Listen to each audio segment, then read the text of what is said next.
Now we have the Secretary of Energy, Stephen Chu, and innovator galore, CEO and product architect at Tesla, CEO of SpaceX, and creator of PayPal, Elon Musk. Elon, thank you for joining us. We'll put Elon here and Stephen there. It'll be great. So we're going to have, again, have some fun, have a bit of an informal chat with two giants. And I thought I would start it off a little bit fun, maybe a little bit risque, that I understand, Stephen, that you have a Nobel Prize on your wall. And that some people have said, hey, when you're dealing with Congress and talking about sequesters, maybe you should take it off the wall, and when you're having a meeting with that senator and say, hey, here's what I've got, what do you have? Bad idea. Bad idea. Hasn't worked for you. I also heard at one of the inaugural dinners, Will.i.am came up to you and said, you know, Stephen, you're really, really cool, but one way to get even cooler is to change your name to MC Energy, bitch. Taking it on Is that true? It's true. And you did go around that night and talk. Well, I thought we'd start, Elon, it's great to have you with us out from California. And I thought we'd start the conversation in an interesting way because, Stephen, you're known for investing and thinking about the transition from non-fossil fuel energy to renewable energy, trying to think about how you systematically do that, bring science and innovators and government resources to get together to do it. You're going to be leaving fairly shortly. I assume you've announced that you're going to be leaving your post. Elon Musk is here. He's quite an innovative guy. He's gotten a lot of awards. And I'm just sort of interested in starting off the conversation by asking you, should President Obama call you and say, would you like his job? How would you do it differently? Wow. Well, I think Steve's done a pretty awesome job, actually. I think I'd have a hard time doing a better job. So, and I think being Secretary of anything is a really tough role to hold, and one where you tend to get, I think, a lot more criticism than praise, no matter what job you do. So, well, when you think about it, drill down a little bit it's not a role to which I would aspire. I mean, you're a young man. You've revolutionized payments. You've done a lot of revolution in cars and batteries. You're now revolutionizing our access to space. And you're doing this in part on the backs of scientists and other innovators and some government investments, but you're outpacing what government has been able to do. And so my question was not a facetious one. It was, if you were able to not have the environment, if you were able to basically jump ahead, and you know, Stephen is also a brilliant innovator, a Nobel laureate, of course, in physics, but what makes you who you are? How are you able to do these things which government has found itself less able to accomplish as quickly? Well, I mean, I think one way to think of government is to think of it as essentially a large corporation, or the largest corporation, and generally large corporations have a harder time with radical innovation than smaller companies. There are some exceptions to that rule, like Apple, but it is generally true that the larger a company is, the harder it is to execute innovation. Now, there are ways to get around that in the private sector by acquiring smaller companies that do the radical innovation, or by having someone like, say, Steve Jobs, who is just relentlessly hardcore about pushing radical innovation. But I think it is just generally true that the larger the corporation or larger the entity, the harder it is to engage radical innovation. Well, Stephen, it seems to me, like sitting here at an ARPA-E conference, that ARPA-E is a very innovative notion of how do you move from the very large, maybe I would argue, risk-avoiding of our environment of government. And here you've got ARPA-E, which really is about encouraging, you know, maybe not risk, but investment, innovation. And we'd love you to reflect for a moment on how you think this experiment is going and what more needs to be done, particularly in the energy area of next-generation energy. Right. Well, you know, going to the corporation analogy, I've got a CEO, the president. I got a very diverse board of directors, 535 of them. It's a big board. In Congress. But within that, there's many things you can do within the agency. Certainly, getting RPE going, that was, of course, voted on by Congress, proposed by the president, lots of bipartisan support. But once you have the funding to say, let's get started, within the agency, you can then say, how can it be different? And so we went in there thinking this could be a new example of how we want to get a lot of Department of Energy programs. And it's, yes, you're going to have to take risks. That was designed into the program. It was written into the America Competes Act. That philosophy was written into Rising Above the Gathering Storm. That it's research, it's development, and it's very. We don't expect all those things to work, but they're short hits. This is not a long-term thing. This is a short hit. Get in there, see if it's going to work. It's going to be a home run. We wanted home runs. Now, after 3 years, you say, have there been home runs? Well, maybe not, but there's people rounding second and third base, so it's looking good. And then the culture in RPE is something else that is very different. You had a bunch of program managers who sit around and instead of politely presenting their program and advocating for their program, they would listen to what everyone else said and they would start to say, well, I'm not so sure that I believe that. What about this? What about that? And it was described as constructive confrontation. That was exactly the thing we got at Bell Laboratories. That, you're not going to politely wait your turn. You're going to all discuss this. The combined intellect of the group would develop those ideas. And that is very different. And, of course, then there's a spirit that, my gosh, this is going to be something special. And so far it has been very special. So much grew out of Bell Labs, and of course you were at Bell Labs. Is ARPA-E essentially taking, there is no Bell Labs today. So I'm interested in whether that is a very harmful thing for the U.S. economy. Is that what ARPA-E is now replicating, and what do you think is important to sort of institutionalize that sort of constructive confrontation? How do you look at the future of that kind of big investment in basic research that would drive the country forward? Well, to be fair, they're very, very different. Bell Labs research and development ultimately was to serve the company, and they had a financial bottom line.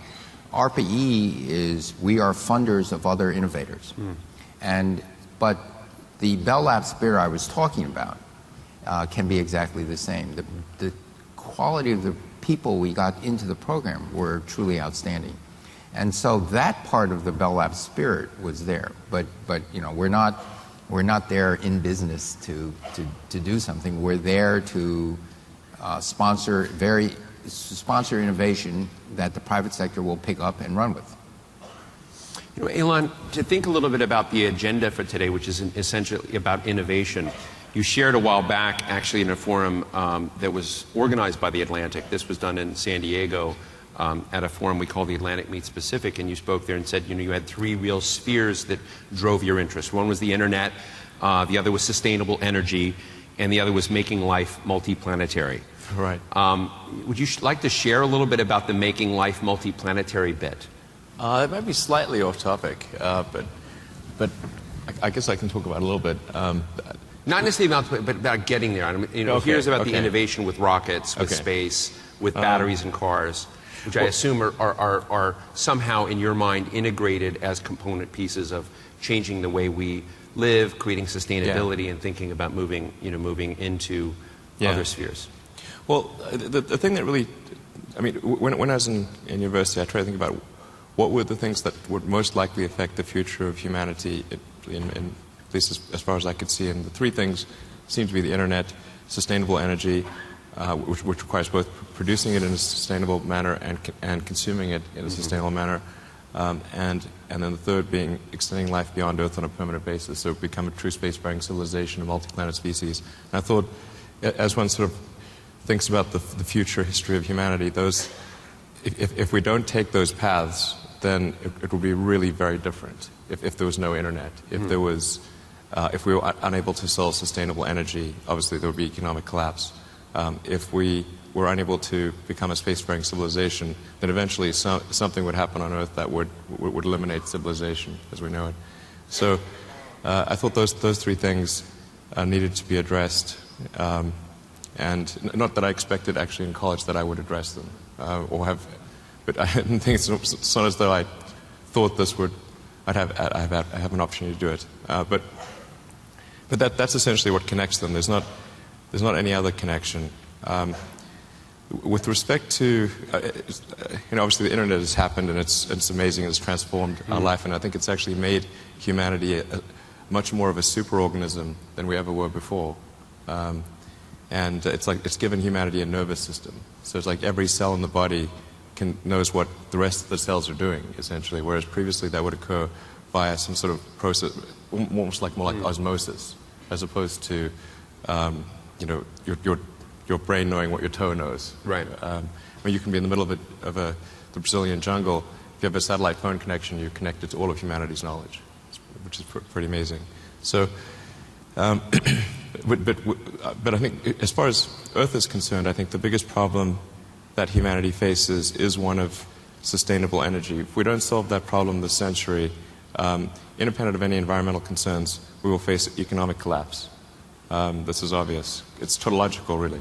It's either sustainable and or this it's is not part of what sustainable. you brought into Tesla, that you're concerned about energy, batteries, and it brings us, really to Secretary Chu.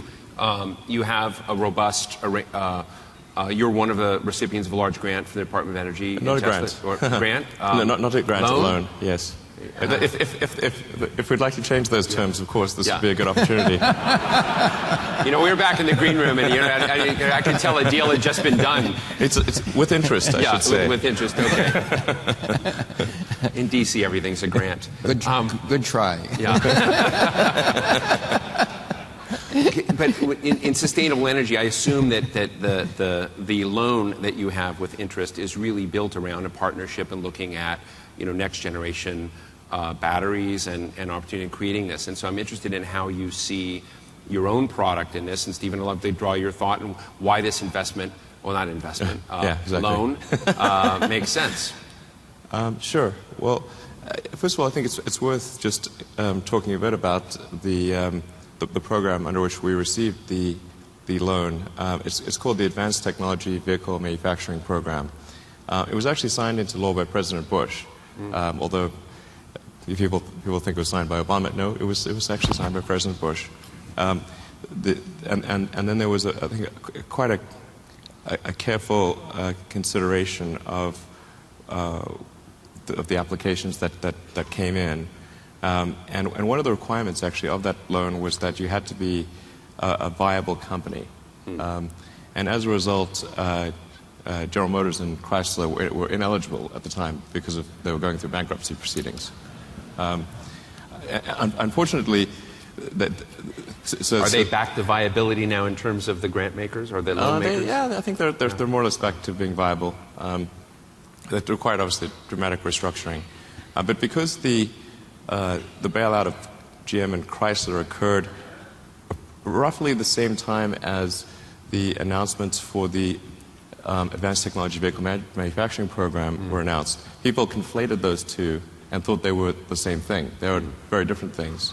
And in fact, in order for us to the program is milestone based as well. So in order for us to receive portions of the loan, we must make progress along with concrete milestones.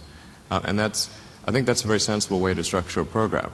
And that's why, for example, one of the participants in the program, the disbursement stopped when that participant was unable to complete the milestones. So I think that's a very sensible way. I think it's really structured very well. Are you hitting your milestones? We've hit all of our milestones, yeah. And Stephen, how do you feel about this program? Are the other car companies going to apply and try and move this forward? Is this something that Tesla's the single loan recipient of right now, or you? No. Okay. First, they're not. We've, as Elon said, GM and Chrysler were not eligible. Ford was. Ford applied for a loan, our largest loan. We think that that loan will be repaid. We have full confidence for it. Nissan makes cars in Tennessee, including Nissan Leaf, and they wanted a loan to start, making cars in Tennessee like the Leaf. We think that loan is going to be repaid. Those are the two biggest loans to car companies.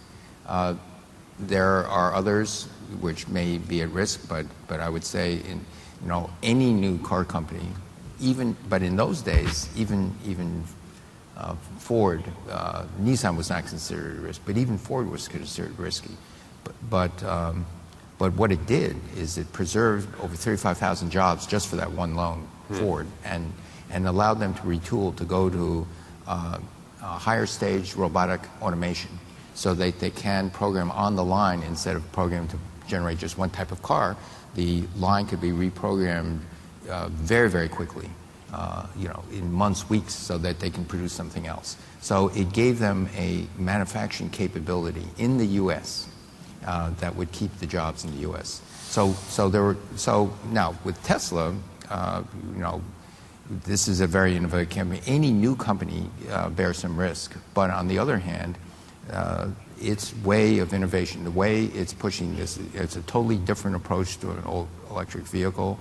They're an incredibly vertically integrated company, meaning that they not only design the entire platform, the drive, the motor train, the electronics, they even design the test equipment for the acceptance of the parts. And they work with the suppliers. And I don't want to sound like an ad for Tesla, No. but I'm just saying Please that. go on. But this is the innovative, it's the best of American innovation in the sense that it's a totally different approach. It's a radical approach, and if successful, it's going to be the wave of the future.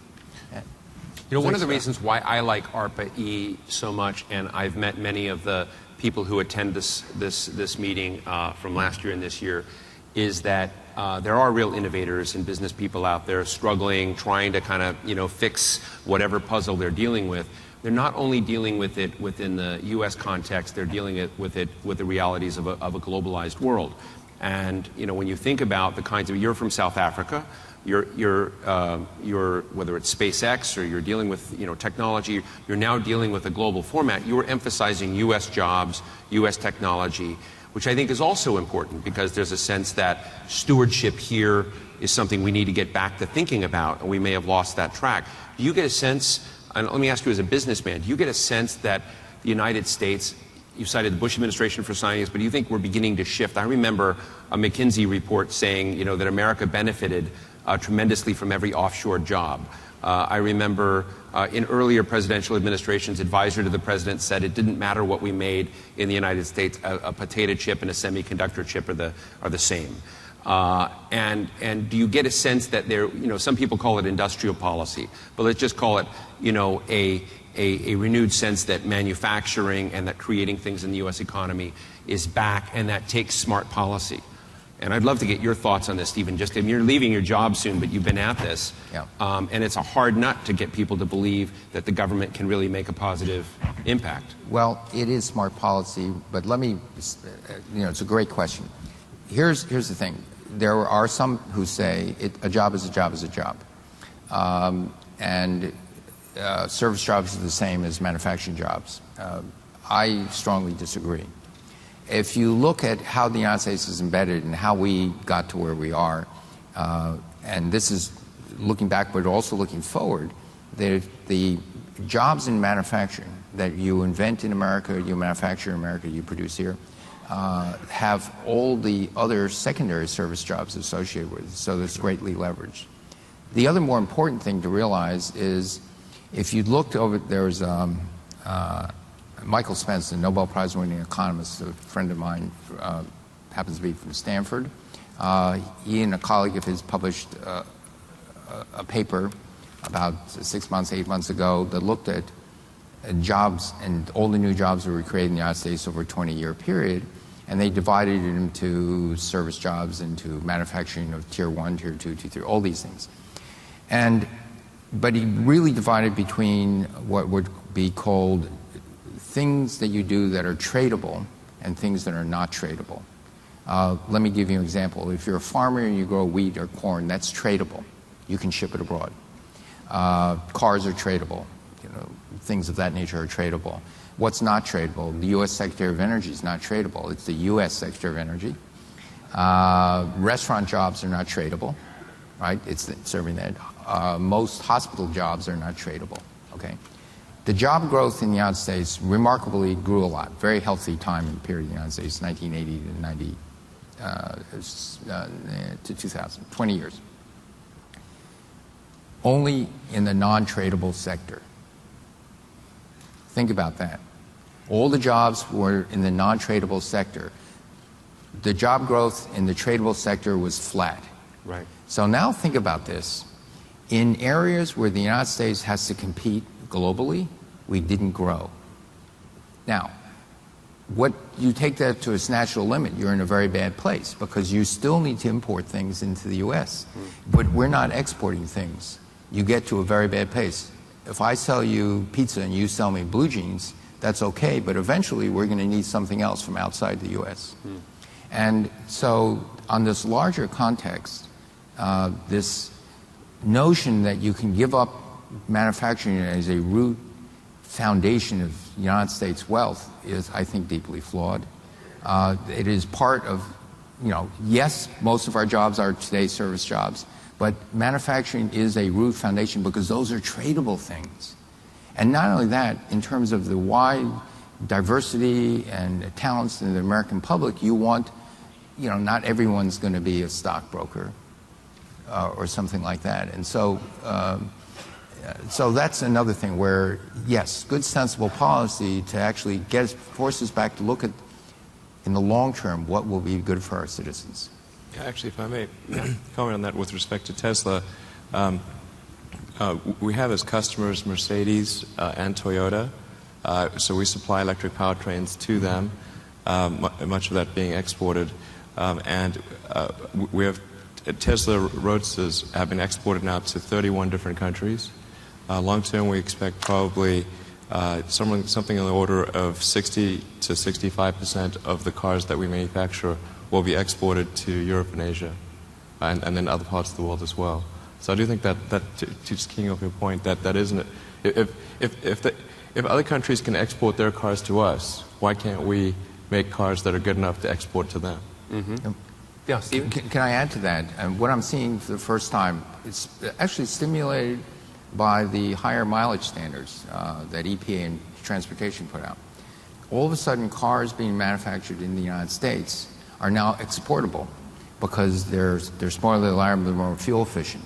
And so what you think would be a, quote, regulation telling us how to do our business is actually stimulating this thing in a very subtle way where except from a few exceptions, if you're only making cars that get 15, 20 miles to a gallon, that's not mass market exportable. If you're making cars that get 35, 40, 45 miles a gallon, that is. And so that's another thing that's you see beginning to happen. The car manufacturers are beginning to say, you know what, we can build in the United States and export rather than build in another country. Well, I remember I worked for Senator Bingaman in the 1990s. I remember at that time in this arena, we had Sandia National Laboratories there, and they had cooperative research and development agreements with very large firms like Intel, General Motors, and others. And the guys that were running the GM CRADA were very explicit and overt that they had the agreement to try and take all the dual use or non-national security technology they could get out of the agreement and to apply it to their facilities in China. And they said, if we didn't do that, we won't be there in 30 years. So this was raised interesting ethical questions for me as a taxpayer-supported national security research. But it's hard to get these equations right because technology flows, PhDs flow, and you have it. But while we have just a few minutes left, I'd like to ask you, you're both such giants in the world of innovation. And Elon, you've not just done, it's ironic because you've had some tough media recently in the New York Times. I was just reminded that this was entirely your fault, not because of a bad car. Of course, but Elon's first foray into business was a company called Zip2, which the New York Times was an investor in, and you actually helped take the New York Times online. That was years ago, I realized. I think that's called hoist on your own petard. Yeah. So, but from that and PayPal and Tesla, of course, Solar City, where I've interviewed a number of your friends and colleagues that have helped put that together. And Stephen, with you and your in your research work at Berkeley and others, forget yourself as a powerful Secretary of Energy, but just in terms of innovating, thinking out of the box, and doing things that no other people have done before. We have 3,000 people in the room who are struggling to find that kind of what are the right ingredients to make innovation work? Not just innovation, but then disrupting incumbents, getting finance and capital, partnering in the right ways. And I'd love to just get 2 or 3 important lessons from you that this crowd should hear as they struggle with their own aspirations. Okay. Yeah.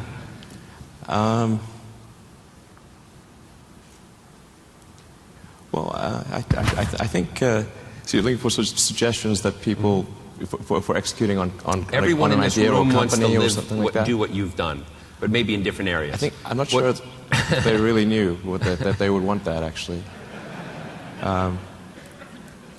Yeah, it's never as good as it seems. They think things are better these days, but for many years there it was very painful, and we almost lost everything back in 2008. So, At Tesla?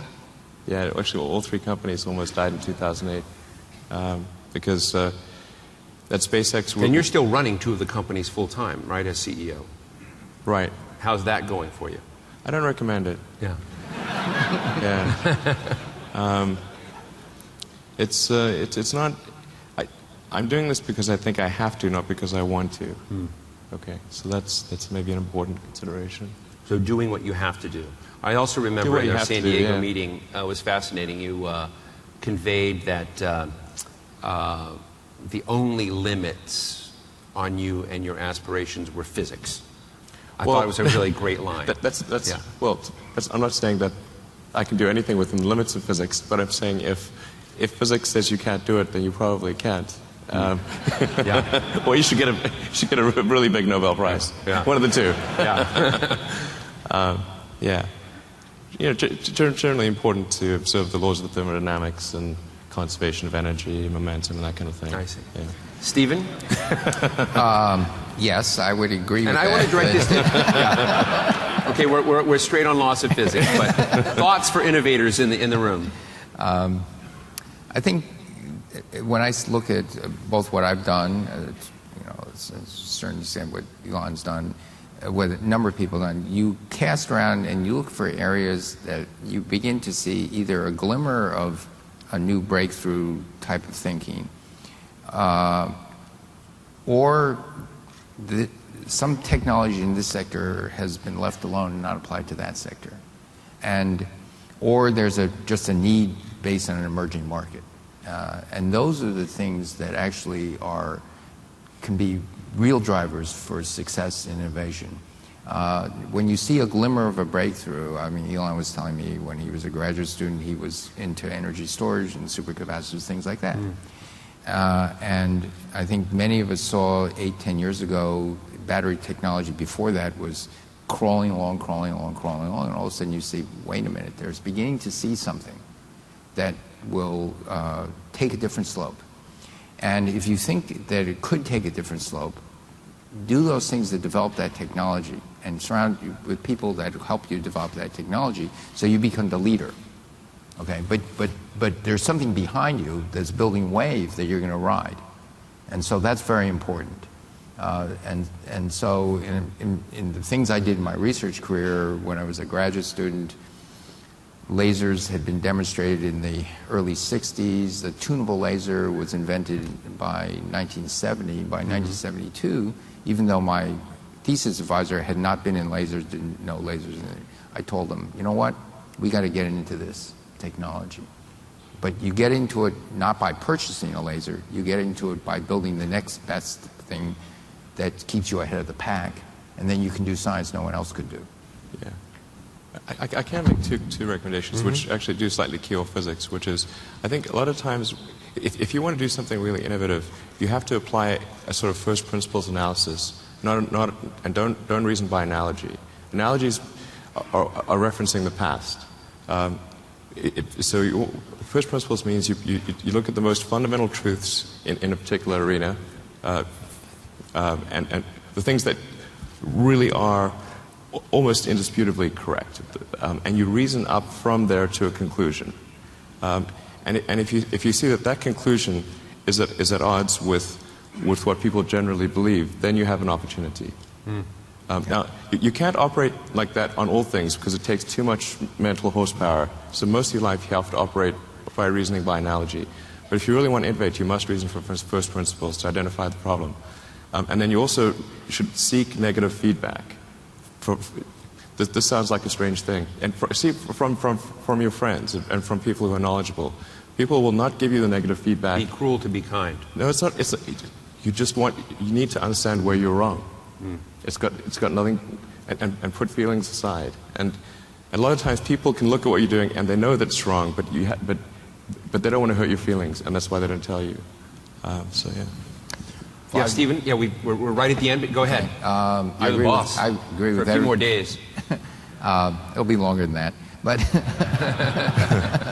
but I think I agree with everything Elon said.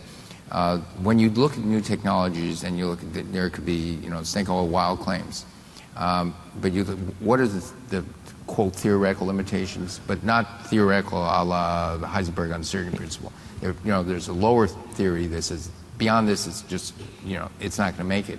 And then where is the technology? And then you say, how much space is there between that realistically you can get there in 5 years? Okay. And that actually helps define things and focuses the mind on what you should be thinking about, what you shouldn't be thinking about. So there are many things like that I think successful innovators do all the time.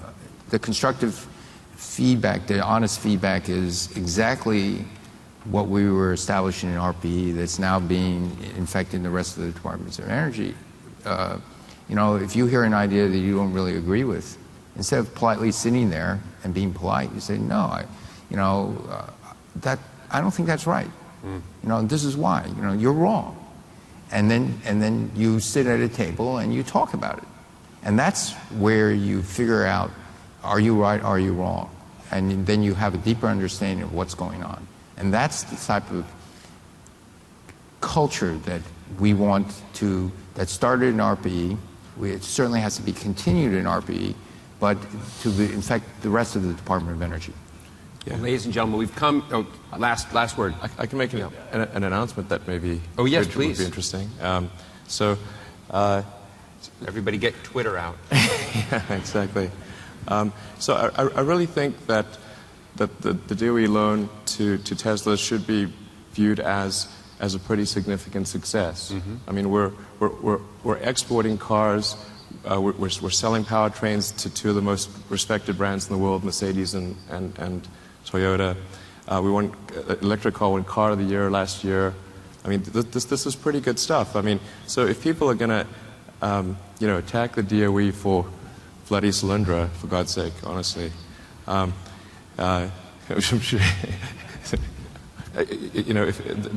there should be some praise for the DOE when there is a success. I think you just helped DOE stock go up. Yeah, and so actually I want to make a public commitment, and we're going to codify it, that Tesla is going to cut the payment time in half of the loan. So we have 10 years ahead of us for the loan, half or less. Great. Well, we are 2 minutes and 47 seconds over, but I think when you're sitting with two of the most brilliant innovators in the United States, they can lend us that little extra time. I want to thank you both for sharing your insights into how to make this work. I know I teased you a little bit about the government-private sector thing, but what we're doing here, and I think what ARPA-E is doing, is so important of essentially creating a platform, raising aspirationally where we need to go as a nation, bringing participants into this so that they can get constructive feedback, negative and positive, and that they've got real-world examples to see what you've done over and over and over again. If we had another hour or two, it's interesting, I've had an opportunity in my position to interview a lot of geniuses, and when you're around genius, it gives you an opportunity because people organize the way they see the world. These guys are slowing down a little bit for us right now. But when you're having a beer with them late at night, you can sort of see how they see the future and how they're operating, and it is really incredibly valuable to all of us and to people in the room that you take the time to share with us and give us some on-ramps into how you see innovation and how it works. So thank you so much.